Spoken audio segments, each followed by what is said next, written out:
maalmo ka hor waxaa dunida laga xusay maalinta la dagaalanka musuqmaasuqa adduunka.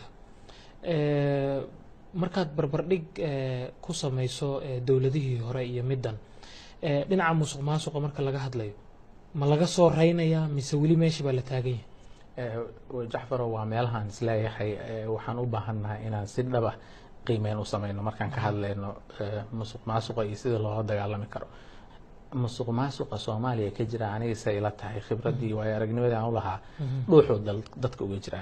midda saddexaadna waxay ila tahay musuqmaasuq waxaa la diriri kara qof isaga markiisa hore ama hoggaan markiisa horeba ku yimid si xalaal ah oo 100% asaguba ka marnaa musuqmaasuq.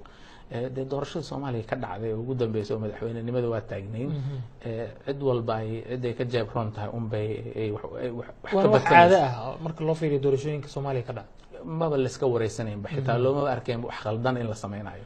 marka de qofkii maaragtay qofay weyse u dhowran tahay marka musuqmaasuq laga hadlo meeshaas ma joogo marka way ku adkaanaysaa qof shalay taas qayb ka ahaa maanta inuu yiraahdo musuqmaasuq aan la dagaalamayo.